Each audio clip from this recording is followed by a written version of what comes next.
River Road, you got me running way back home. River Road, you got me running all night long. You got me singing some canal boat song. River Road, you got me running all night long.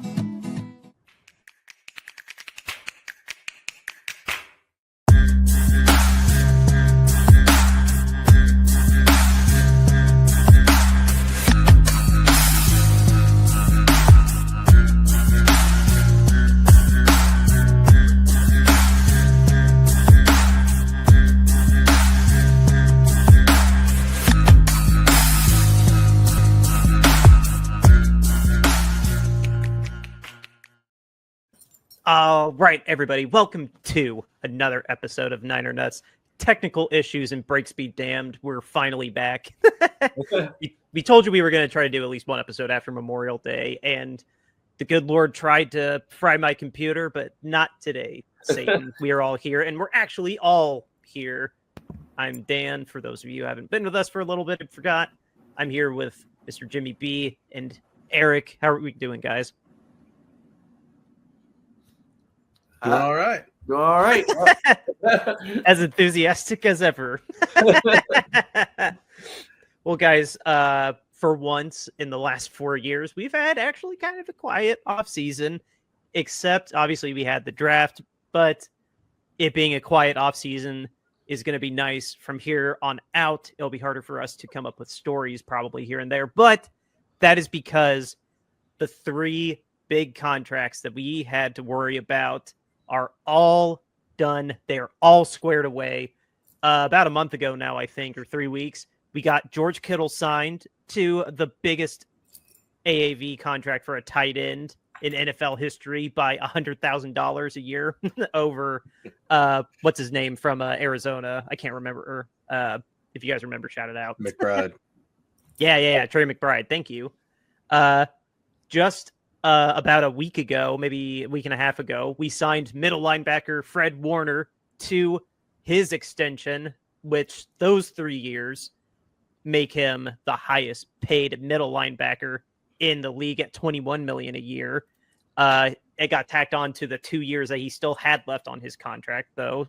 But in total, 5 years of control for Fred Warner, which will carry on until like he's 33 or 34 now.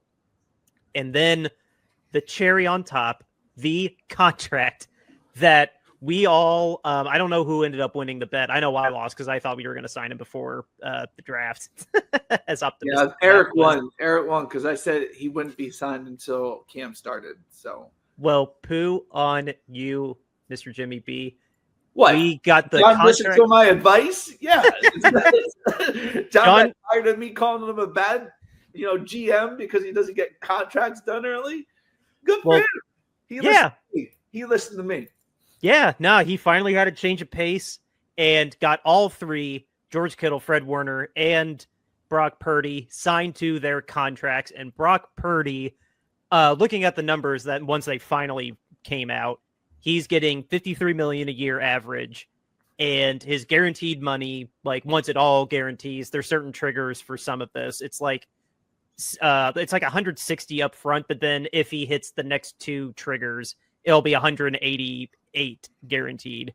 So looking at it that way, he has the most guaranteed quarterback money under 200 guaranteed. Like the 3 or 4 quarterbacks above him that have 200 guaranteed obviously make more. But then in terms of the AAV, he's right there with Jared Goff and below Tua Tagovailoa for annual average, which is still top 10, but not top 5. So, I mean, with all these contracts now squared away, we can just focus on getting our minds right, our bodies right, worrying about training camp. We don't have to have any drama again. Nick Bosa, Brandon Ayuk, George's first contract, Fred's first contract. It should be smooth sailing from now on. Is that too optimistic of me? Like, how do we feel about these contracts finally, like, being done in May instead of in August? I mean, it's weird, for John to actually do this before camp, especially like a big contract like Purdy's, and we talked about it in the thread. I feel like Purdy's agent really let him down I think honestly, I think he really let him down. I think honestly, if I was his agent, I would have kept going until he was either the most guaranteed or the highest AAV, either which way. But yeah, so good for John, I guess, for being able to deal with him and have him take less money than probably what some other agents would have gotten for him. So yeah, I mean, it's not a Christmas miracle because it's not the Christmas season, but if it was, it would be a Christmas miracle that we have all these contracts done. I mean, an Easter miracle? Can we say an Easter miracle? Yeah, we'll go Easter miracle. I'll go with that. I say Christmas miracle. I was telling my wife the other day when traffic was way lighter than usual that it was a Christmas miracle, so I'll accept it. All right. So, it's crazy that these things are done. I mean, we've gone through season after season. We had Debo, we had Nick, we had Ayuk, we had everybody just going season after season of dragging long into training camp and wondering if they were going to be available for the start of the season. And Fred Williams just last year too. Let's not forget. We found out that he was even up for a contract literally like the third week at training camp. Yeah, when he was just like, I want more money. Yeah. So yeah, I mean, it's great to have all these things done to clear all that off the plate, so that it doesn't have to be worried about during the season, like you mentioned, Dan. I mean, now we can just focus on football and not have to worry about all that auxiliary stuff. And everybody's there, everybody's paid, everybody's all set, everybody's good to go, and hopefully that translates into good football this season. I mean, I think a lot of last season was all the drama around Ayuk's contract. I think it affected him. I think it affected his performance on the field. Trent didn't seem to be too affected by it. But Ayuk seemed to be. And I think the rest of the team was just sort of in disarray. I mean, I don't know any other way to explain it. I mean, we had a lot of injuries, yeah. But I think that general just upheaval sort of contributed to the disorganization of the entire season. And I think this year, hopefully we can get past that and have a much better season this year. I think there's a lot to say about that. Like in the autopsy of last year, the contract situations and the fact that they were both leaders on the field. Like Brandon wasn't a captain, Debo was, but Trent was, and it just snowpiling because Nick was the year before, and certainly that is a factor into it. So that's why, yeah, I agree. Now we can spend the next 4 months actually just focusing in on getting Robert acclimated, him setting the precedence for the defense, because there's a lot of young people on that defense. And it's good that, I mean, Fred was going to get signed no matter what. Like, I wasn't that worried about that, but they can breathe a sigh of relief.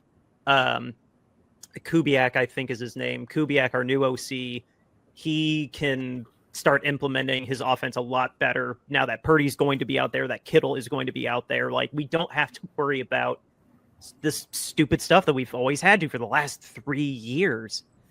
But you mentioned, or Jimmy, I do want to jump on what you were talking about though, the worth, and I want your take on it, Eric, because I have feelings on this too. Jimmy was saying that his agent did him a disservice. Where do you think Purdy's worth? Like, what do you think about the worth of this contract?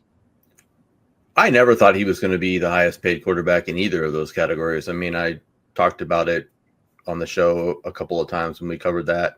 And I talked about it in our thread a couple of times when we've talked about it. I never thought Purdy was going to be the highest paid quarterback in any of those aspects. I just didn't think he was going to get there. I mean, I get Jimmy's argument for why, but I just never thought that he was going to be either of those things. I think that this contract is right in line, surprisingly enough, with where he should be paid. I mean, you get into, it seems like with everybody that gets paid, it's just the ladder effect, right? It's just, well, I got paid, so then I get paid here, and then I get paid here, and then I get paid here. And it doesn't necessarily match up with the talent. It doesn't necessarily match up with the production. It just is a timing issue a lot of times. It's just who signed last gets the most money. And it doesn't necessarily mean that they were the best, just means that they signed last or the following year or whatever, right? And in this particular instance, I think Purdy's contract actually falls right in line with about what his talent level is. He's a top 10 quarterback. He's not a top 5 quarterback, so he shouldn't be getting top 5 money. He's a top 10 quarterback. He should be somewhere in the 6 to 10 range, and that's where his money falls. And so I think it's good. I think it's good for him. I mean, he's making more money than he's ever dreamed that he was going to make in his entire life growing up. So, I mean, he's fine, right? And the Niners still have some cap flexibility, especially with the way that it's structured, to be able to support him and put a good cast around him. So I think it works out well for everybody involved. I think that he smartly, didn't hold out for top tier money in either of those categories, because I don't think that he would have ever gotten it out of the 49ers. I think one interesting aspect out of that I think that he did get that is very unique to his situation is he's got a no trade clause. I think that's very interesting. That is huge. That is huge for any contract. Well, that's interesting, but we've talked about it before. Like, getting a no trade clause costs you money, and you really don't need it. You don't in the NFL, especially if you're a quarterback. If you're a quarterback on a team, you don't want to be on that team anymore. You want to go to another team. You could literally pick out that team, and that's it. That's where you're going. It doesn't matter. It doesn't matter what if you have a no trade clause or not. Like, nobody. The way the NFL runs is like, okay, where do you want to go? Like, so that we can make a deal. Or we've talked to these 3 teams and we have a deal in place. You pick where you want to go, like that's what happened to That's what happened to Brandon. They were trying to do him a solid, like, okay, we've talked to Pittsburgh, we've talked to New England. Like, they didn't have to be that nice to him about it.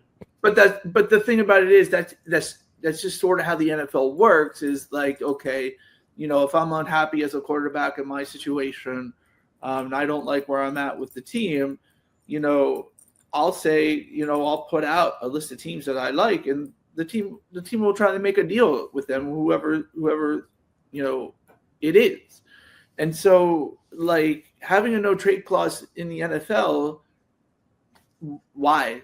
It's not baseball. Like, it's different. It's in baseball, guys just get traded away left and right. Doesn't matter what the organization wants or what the guy wants or whatever. They just get traded. So they needed the no trade clause in there so that the player can control where the team will send him. But in football, it's never been that way. It's never been where, like, a guy ends up on a team that he doesn't want to be on from being from a team that he doesn't want to be on. So that's why I like the whole no trade clause is boggling to me, because he probably gave up money to get the no trade clause, which, like I said, like, especially quarterbacks don't need no trade clauses. Like, they just don't. They need it's almost like it's more important to ask for, like, a no release clause. Yeah. Have we seen that many instances in the NFL where a player says they're done and they want traded, and they get traded away to the team that they essentially want to be traded to? I mean, it happens in the NBA all the time. I mean, it happened. I'll grant you that. Situation when the Eagles had Carson Wentz. Carson Wentz, after they drafted Jalen Hurts, and we're looking like, okay, we want to go with Jalen Hurts.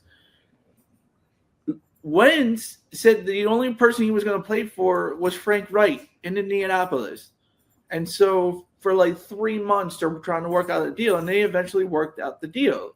And Carson Wentz got to go where he wanted to, Russell Wilson, the situation that he was in, like, he had a couple of teams that he wanted to go to, and he ended up going to the Broncos, and that was one of the teams on his list. It's silly, especially for a quarterback, to have a no trade clause, because really you're giving up money when you do that, because that's what teams will say. Well, you want a no trade clause, you got to take less money, to give you that no trade clause. See, I think there's some credence to that, like, because I was expecting kind of in between, like, no, I was not expecting him to get $60 million a year, like, topping Dak, but especially because too he showed up to OTAs without the contract. That goes a long way with like negotiating. They're like, okay, like you didn't do a hold in, you actually participated. So he's clearly willing to give up a little bit. Okay, where can we come up to? But I thought he was still going to get like 55 AAV and or 200 guaranteed. He went way below what I was expecting to. Yeah. So, I mean, good for him for taking less, but I still thought he was going to get the 200 guaranteed. He's only getting, it's 188, but still. Yeah, don't get me wrong, Eric. I agree with you. He is like in the top 10 quarterback range. And that's really like this contract is probably really where he should be. But just the way that the nature of the NFL was, and the fact that, you know, we talk about how one guy goes and you said the other guy's got to top him, then the next guy got to top that guy and that guy. So that's sort of where I was like, okay, like the way the NFL works and stuff, like, and that tier and the way that tier system goes, that there, in my mind, he was going to get top dollar. That's just the way the NFL worked, and that's why I thought that. I do agree with you though. The way he plays and where he's at in the league is the price is right where he's supposed to be.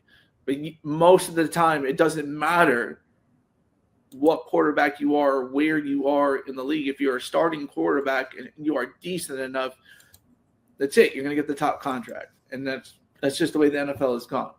And so I honestly think, like I said, like if he didn't want the no trade clause, he could have gotten more money. Well, I mean, think about this too, like how.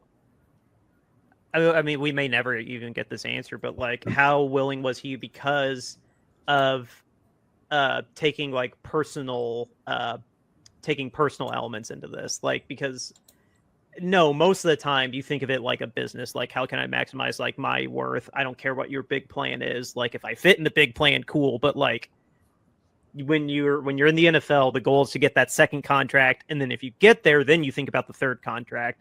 How willing was he to be like, well, clearly he was willing to like, okay, what can I accept as like generational wealth and not completely undermine like the worth of my position, but still let the team be able to sign and continue on how many superstars we still have. Because even though we lost Debo, when you look at all the guys we still have on big boy second contracts, him, Brandon, Christian, Kittle on his third, Trent on his third, like just them alone on offense, like I just wonder like how much like he actually took personal worth in that and just like, okay, like we clearly have something here. I'm putting my ego to the side and I'm still getting an absurd amount of money. I mean, I think it's possible that he took that into consideration. I mean, Tom Brady was, well known for taking less money the entire time that he was in New England just to be able to put more talent around him. Now, I don't think Tom Brady ever made more than 20. Like I should ask my patrons. He was usually right around 15, 16 in the league in pay. Yeah. Right in the middle. Yeah. But so, no one got paid more than Tom. What's that? I was saying I do know that no one ever got paid more than Tom. Like like that's how they stayed under the cap so much. That and Kraft being kind of cheap, but in general, but yeah, but I mean, there may have been something to that. I mean, Purdy may have said that he didn't want to just completely blow things up and make it impossible to put people around him. I mean, that's smart if that's what his approach was, and you think about it. I mean, he's still making $50 million a year. Yeah, I mean, rough life. They could do it. They could do it with Hurts. They could have put $95 million on the last year of the contract. Yeah. Well, I mean, he does have. He's only 2 years of 72 and 64. So I mean, Yeah, he's only $16 million against the cap this year, and then the next year I think he's like 28, and then like he doesn't go over 40. I think for the first 3 years. Yeah, it's 9 this year, 24, then 30, then 57, 72, 64. So I called that at least. It was going to be super hella backloaded. Yeah. But I mean, it makes sense. I mean, you're not gonna win anything if you're making all the money yourself and you're taking up $55 million of the cap. I mean, yes, the cap goes up seemingly astronomically every season now, but it's still not gonna. You still gotta be able to pay all the other guys, and everybody else wants their money, and you're not gonna make you're not going to make all that kind of money, or you're not going to make any success with a quarterback making all that kind of money. I mean, Hurts won last year, but to Jimmy's point, his cap hit last year was, $2. about 7 cents. So I'll look it up, but I mean, it was nothing last year. So. It's the opposite. It's the opposite of Mahomes, because Mahomes, I think, since he signed that 10-year contract, I think every year he has still costed at least $30 million against the cap, which is partly why they have no receivers and their offensive line is garbage. Yeah, so I mean, last year Hurts's cap hit was $13 million. I mean, get out of here. I mean, what are you doing about that? And they've apparently restructured his deal because his 90-some million cap hit is no longer there. He now has 4 void years that cover all of that. So, okay, no, that's going to end up being like 7 void years. Well, no, they have to pay it in 5, but that's ridiculous. Honestly, his contract is not bad at all. Now, I mean, Hurts's contract is 21 this year, 31 next year, 42, 47, and then he's a free agent. It's not bad. That's not going to happen. No. Well, I mean, but 47 million in 2028 might not be anything with the way that the cap goes up. By the way, Hurts has a no trade clause as well. I know. Yeah, I do remember him getting a no trade clause. Well, that was a flex because he had to earn that spot.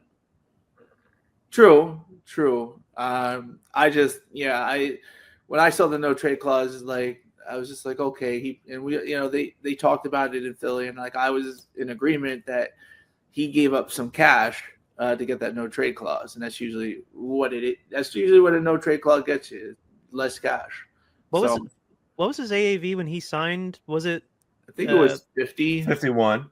Oh, okay. For some reason, he was still the highest, but he knew Lamar and Joe were going to come after him, and so I think he was just like, I'll be the highest paid quarterback for 2 seconds, and then I think it was literally like a week or something like that, and then because Lamar is. I want to say Lamar's 55, and then Joe's like 57, or is Joe 55? Maybe.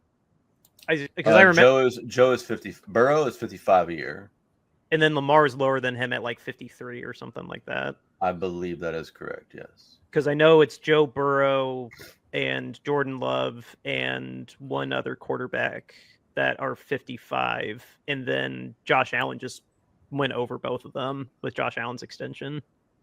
Do you want overall value or do you want average salary? AAV first, because I'm pretty sure it's Josh Allen at like 56 or 7, and then it's a 3-way tie at 55. Prescott is first in average salary at 60. Oh, geez Louise. Even with Josh Allen's extension. Yes. Yeah, he's got. And then it's 1, 2, 3, 4. Then there's 4 guys all tied at 55, which is Jordan Love, Trevor Lawrence, Joe Burrow, and Josh Allen. Even with that extension, he didn't go past them? Wow. No. Okay. 55 seems to be the hard cap for everybody other than Dak Prescott. Oh, my God. That's so funny. And then you've got Tua, Jared Goff, and then Purdy. Yeah. And then Herbert, Lamar, and then Hurts. And then Hurts is number 11, right?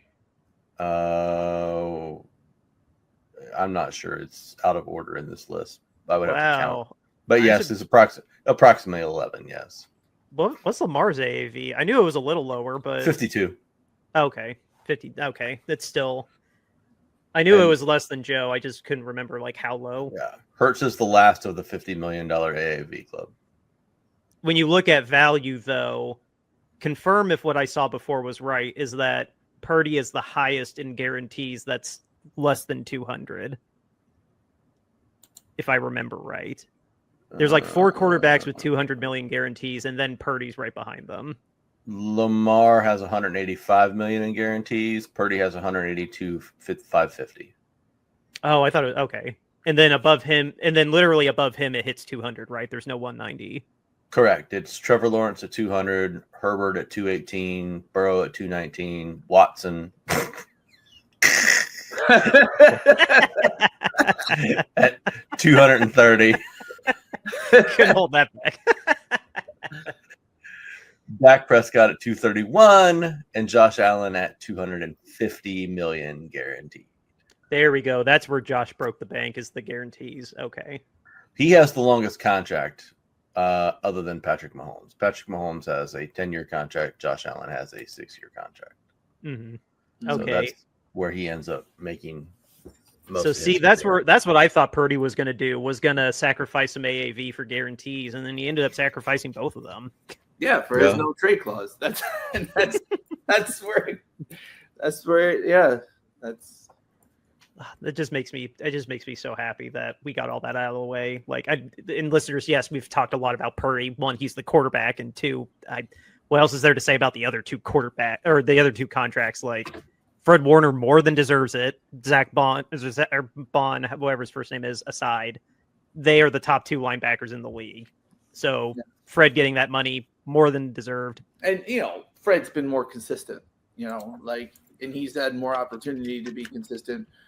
So it'll be interesting to see, now that offenses have a whole year's worth of film to study Zach Bond and the Vic Fangio defense that he's in. Yeah. To see if he can put up those defensive player of the year numbers that he had last year. So Yeah, and then same with Kittle. Kittle's consistent, the epitome of consistency with tight ends. Like, I saw a very compelling argument that he should have been first team All Pro instead of Bowers, but I mean, it's what it is. Like, Kittle more than deserved it, especially with the drop off that Kelsey had last year. Like, I would pick Kittle over Bond for the best Bowers for the best tight end in the league right now too. I don't think that being a Niners fan means that it's a biased vote. Personally, I don't know. Is there a tight end that's better than him? Not a total package tight end. I mean, if you're looking at a guy that's going to block and catch the ball, no, there's not. I mean, just from a pure, the problem is that all of Kittle's dirty work doesn't really get a love and appreciation on the national stage when it comes to voting for things Sure. like Pro Bowls and first team all whatevers and all of that stuff. Because, he does get in there and he blocks and he pancakes people and he makes other defensive linemen look silly with the work that he does along the line there. Whereas you got guys like Bowers and McBride and Kelsey and, a couple other guys in the league who just run routes. I mean, they don't ever block. I mean, if you ever watch Kelsey block, I mean, he just stands there. I mean, he's just in the way. Yeah. So I mean, and no disrespect to McBride, the tape I've seen of McBride, he is an excellent tight end. It's just unfortunate that Kyler Murray's his quarterback. Yeah. I mean, he puts up great offensive numbers. Bowers put up great offensive numbers as well. I mean, you can't an even worse quarterback situation. Yeah. So I mean, I'm not surprised that people voted for him, to be honest, because of that. But I think a lot gets left on the floor on the tape with Kittle when you look at what he does as a total package, not just offensively. Yeah. No, I couldn't agree more. And I just And what were you going to say? I would say, and especially what he meant to that 49ers offense last year. Yeah. No, for sure. So now this will make sure too, it just hit me that he and Fred are both very likely going to get their portraits put up on the 10-year wall. If you didn't know, we have a wall of Niners that hit the 10-year mark with the team.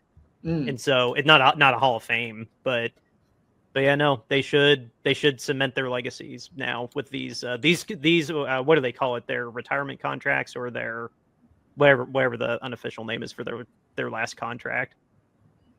Do you guys know what I'm talking about? Kind of, yeah. I never heard of it, but yeah,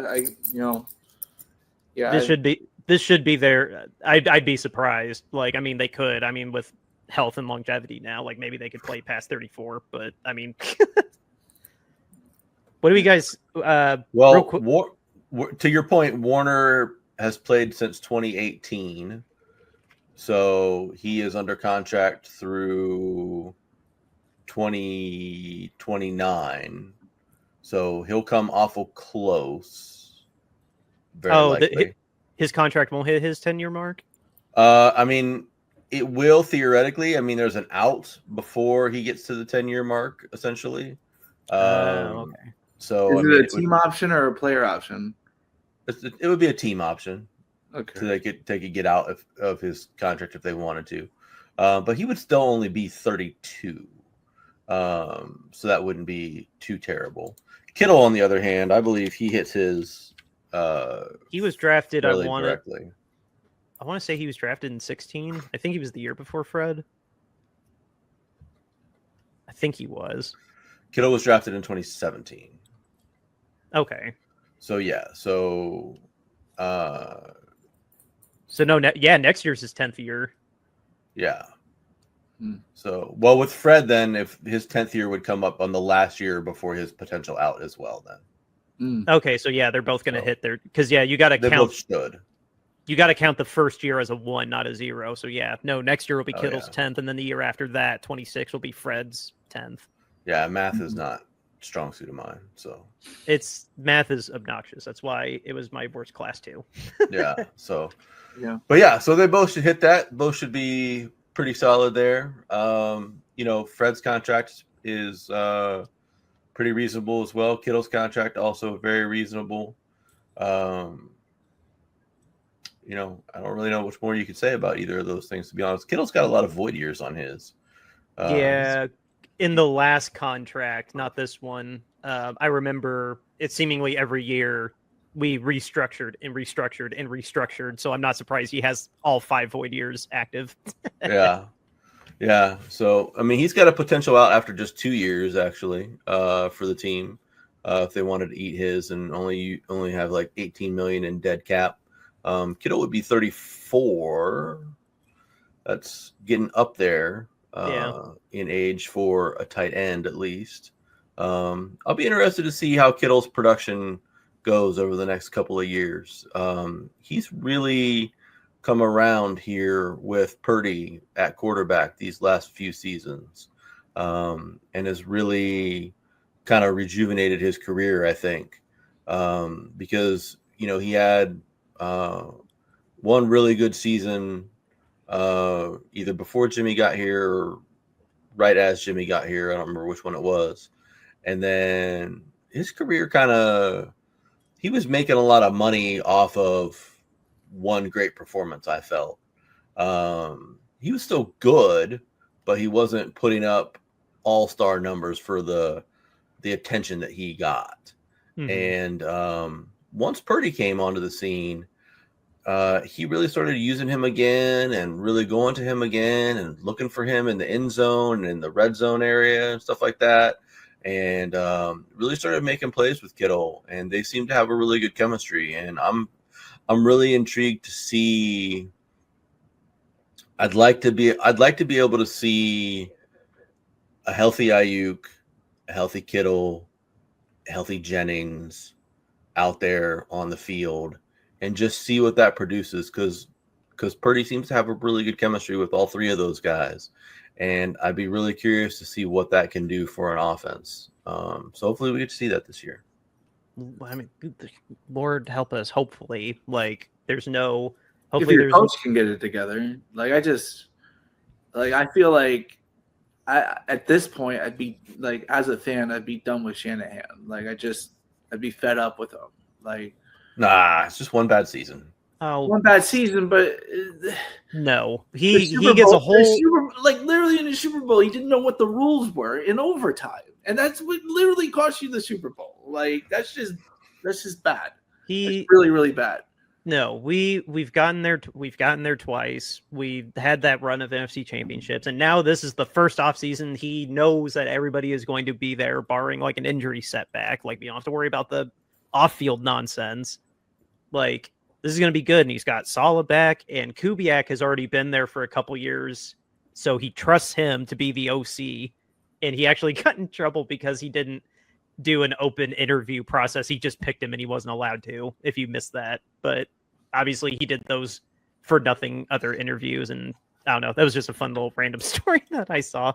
Well, But I'll go on record and I'll make a bet with either one of you that Kyle Shanahan will not win a Super Bowl as the head coach of the 49ers. that is a bold statement, sir. I don't think it's that bold. I really don't. The dude didn't know the rules in overtime. If he knows the rules in overtime, they probably win that game. I don't know. I think even if we did that, I think even if Chris Jones missed Purdy and then Purdy hit Brandon, who was wide open, I think even if we hit that touchdown, it's not a guarantee that we stop the Chiefs on that drive and then we scored a touchdown. No. So no, what the thing about it is both teams got full possession of the ball in overtime. So when that is the case, you want to go second because you want to know what you have to do to win the game. So if the Chiefs go down and score a touchdown and an extra point, that's 7 points. You know that you got to score more than 7 points to win the Super Bowl. And you can go do that. In reverse, what happened was he decided to take the ball first, ended up kicking a field goal, and that was it. The Chiefs are going to just run down the field. They know they have to score a touchdown, so that's what they need to do. They're not going to play for a field goal. They want to win. Boom, they get the touchdown. And even if Purdy and the team had scored a touchdown and an extra point, KC was planning on doing a touchdown and a 2-point conversion to win the game. So therefore, you're not going to get the ball back in that situation. And the strategy in overtime when it's like that is to be the people with the football last and win the game. And that's the thing. He had no clue that was it, and he made an error that cost him a Super Bowl. Like that, he's just not a good head coach.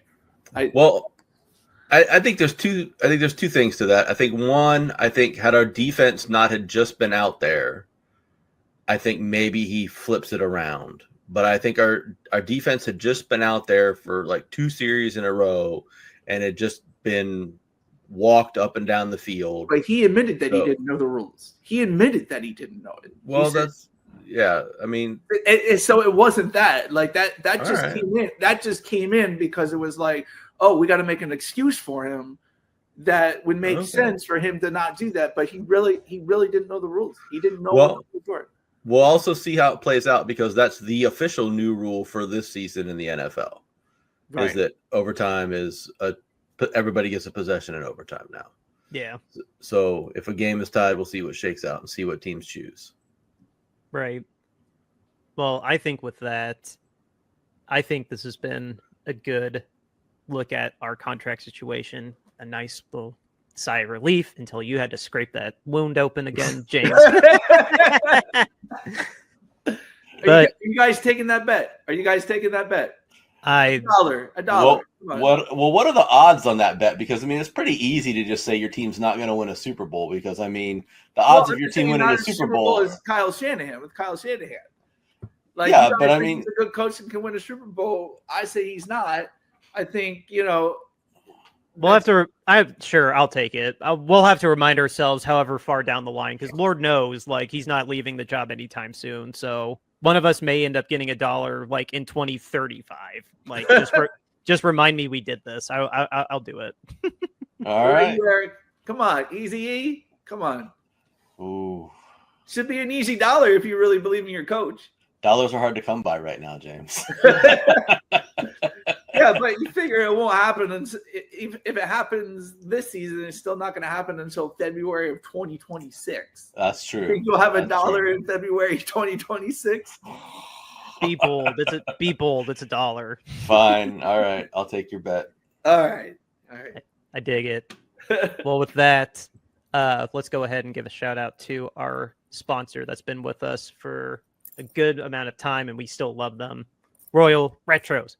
What is Royal Retros? Is your go-to place to get yourself an authentic throwback jersey, whether it is football or any of the other major sports, basketball, baseball, hockey. They got you covered. Right now, you can still check out their Candlestick collection. It's curated with us Bay Area fans in mind. And when you find something that you like, use the promo code Shady Sports, and they'll get you 10% off of the entire order, not just select items. 10% off of your entire order. Again, it's promo code Shady Sports at royalretros.com. go get yourself an authentic throwback jersey today. Didn't forget that this time. James, let the people know about our t-shirts. So, guys, if you follow the show, we've been trying to bring awareness to the lack of accountability of NFL owners in what is reported of wrongdoings. We all know a player can get arrested, and 30 seconds later, he's arrested, what the charges are. He's already got a mugshot and everything like that within minutes of it actually happening. But yet, an owner, we'll just pick on the Saints right now. You probably didn't hear that the Saints were helping the Diocese of New Orleans keep pedophiles off the list to be ready to be charged as pedophiles. So you didn't hear it because there was one blurb and it got pushed away. And so we don't like that. So we are raising money to help Mountain Comprehensive Care Centers in Kentucky. And we are selling our t-shirts. We do not take any profit from this. All the proceeds goes to them. Here's our statement. Owner standards are less than player standards. # owner accountability. That's $22.99 in a t-shirt. You can get it in different colors and different styles and different sizes. Next up, we have our podcast logo art. If you see us on YouTube or you go to Spotify, Apple Podcasts, whatever, you will see this in the profile picture. $22.99 gets you that in a t-shirt, or we have different styles, different sizes. Next up, we have our alternate logo art. I have this shirt, very nice quality. $22.99 gets you that in a t-shirt, or you can get that in different colors, different sizes, and different styles as well. And last but not least, how can you say no to our mascot, a peanut, eating peanuts while cheering on the San Francisco 49ers? $22.99 gets you that in a t-shirt. Donate to a good cause today. The link to our Bonfire store is in the comment, as well as information about Mountain Comprehensive Care Center. We just want you all to have a cool t-shirt while you help some families in need. To wrap up this episode, it's not about the tush push. I do want to address that on a future episode, though, because that was seismic news while we were off. But even more seismic news was the very sudden passing of Colts owner Jim Irsay. And he was only, I think, 64 years old, I think. Correct me if I was wrong there. But,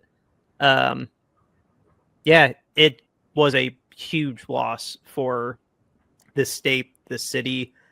I say that knowing I have shit-talked him a lot on this show. I know I have. I have a lot of questions about his football decision-making. But all that to the wayside when you look at the legacy that he has left, and you really see that no matter what decisions he was making, his heart was always in the right place. We have an Irsay YMCA. He was a big part in the Peyton Manning Children's Hospital. He was a huge part in getting us our Super Bowl in 2012. He has this expansive music collection, or this instrument collection of guitars that he'd love to show around. That Led Zeppelin documentary I was at, he donated a couple to be on display at the IMAX. He put on free concerts. He loved investing in the fan experience and just helping people.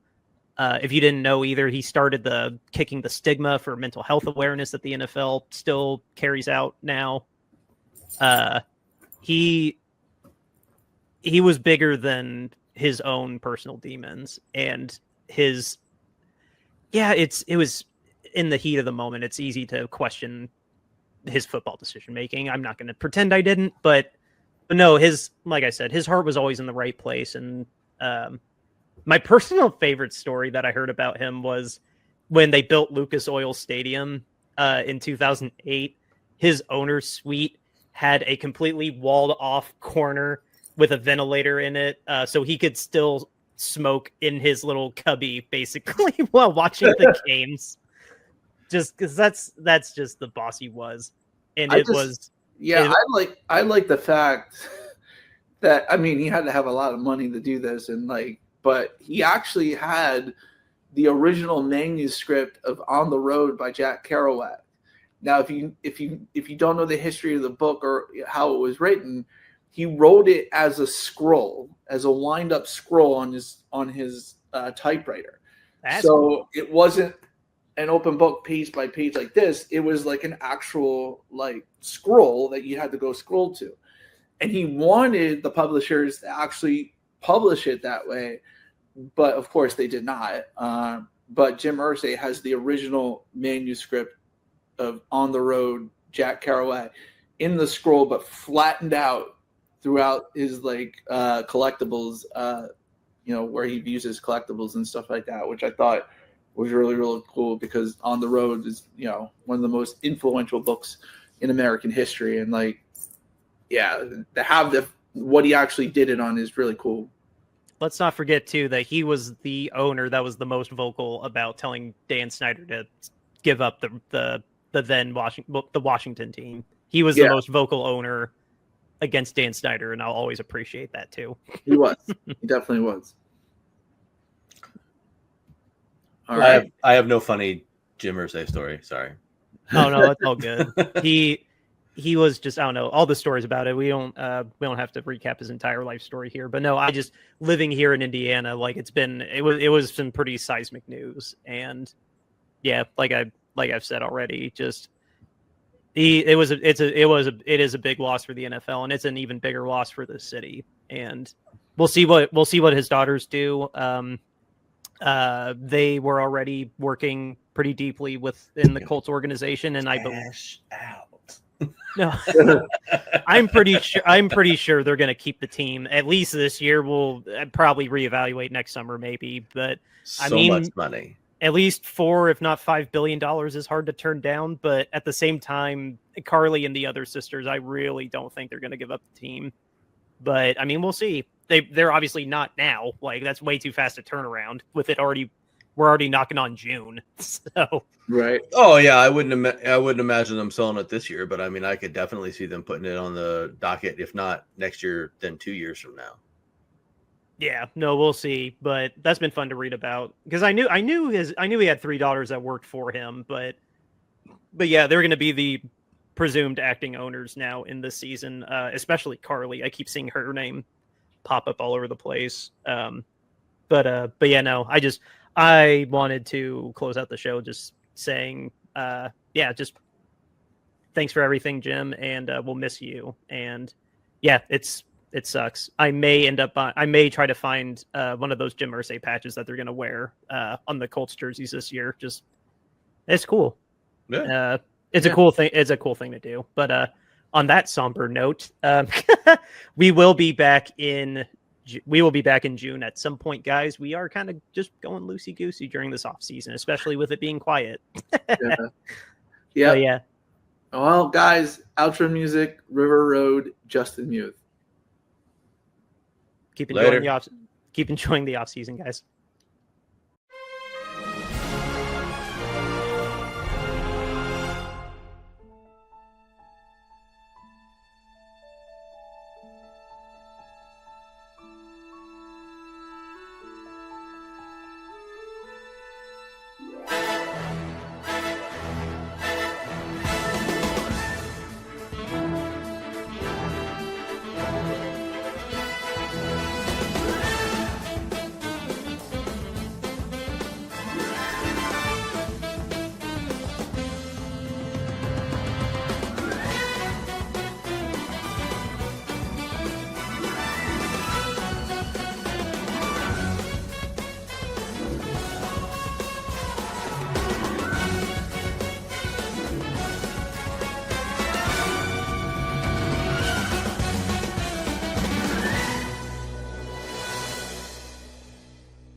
River Road, you got me running way back home. River Road, you got me running all night long. You got me singing some canal boat song. River Road, you got me running all night long.